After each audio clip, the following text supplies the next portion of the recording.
স্ত্রী সঙ্গীরা অর্থাৎ স্ত্রীর সঙ্গকারী ভক্তরা যদি ভগবানের ভজনা করে তবে তার গতি কী হবে। নমস্কার বন্ধুরা, কৃষ্ণকথা ইউটিউব চ্যানেলের আরও একটি নতুন ভিডিওতে আপনাদের সবাইকে স্বাগতম। সনাতন ধর্মের সঠিক দিগদর্শন আপনাদেরকে জানানোই আমাদের চ্যানেলের মূল উদ্দেশ্য।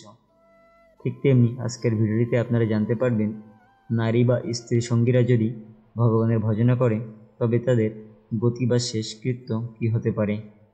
তো চলুন আমরা মূল ভিডিওটি দেখে আসি। শ্রীমদ্ ভগবদ্ গীতায় বলা হয়েছে, অপিচেত সুদূরাচার ভজতে মামুন্নভাব।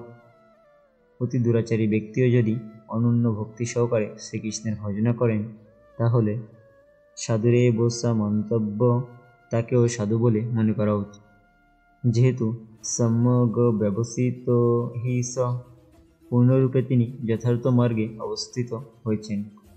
কিন্তু হাতি স্নানের মতো যদি ভালোমতো স্নান করে শৌচ হওয়ার পর আবার শরীরে ধুলোবালি ছড়িয়ে দেওয়ার চেষ্টা করা হয় তবে স্নানের কোনো মূল্য থাকে না, তখন যথার্থ ভক্তিমার্গ নেই বলেই বুঝতে হবে। যারা পরমেশ্বর ভগবানের ঐকান্তিক ভজনা করেন তারা স্ত্রীজনের প্রতি আসক্ত হয়ে পড়েন না। কৃষ্ণ ভাবনামৃত গ্রহণ করতে হলে কামনা বাসনা রোগ থেকে সংযত থাকতে হয়।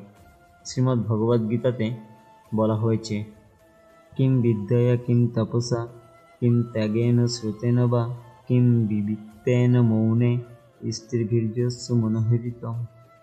অর্থাৎ যার মন স্ত্রীজন কর্তৃক অপহৃত হয়েছে তার বিদ্যা, তপস্যা, সন্ন্যাস, শাস্ত্রশ্রবণ, নির্জন ভজন সমস্তই নিষ্ফল। অর্থাৎ ভগবত ভক্তি ব্যতীত অন্য অভিলাষের আশ্রয় স্বরূপা স্ত্রী সঙ্গ পিপাসা যে কোনো ব্যক্তিকে পরমপ্রভু শ্রীকৃষ্ণের পদপদ্ম সেবা থেকে বিমুখ করে ভজন বিরোধী পথে নিয়ে যায়।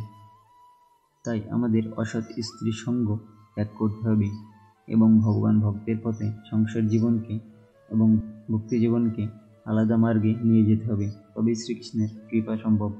তো আজকে থেকে আমরা সবাই ভগবানের প্রতি বিশ্বাস রেখে পাপকর্ম করা থেকে নিজেদেরকে বিরত রাখব এবং সবসময় চেষ্টা করব ভগবানের আইন মেনে আমাদের কাজকর্ম করার, তবেই ভগবানের কৃপা লাভ করা সম্ভব হবে এবং এই জড়জগৎ থেকে আমাদের মুক্তি মিলবে।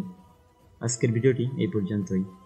ভালো লাগলে অবশ্যই চ্যানেলটি সাবস্ক্রাইব করে রাখবেন এবং বন্ধুদের সাথে শেয়ার করবেন, আর কমেন্টে অবশ্যই জয় শ্রীকৃষ্ণ লিখবেন। হরে কৃষ্ণ।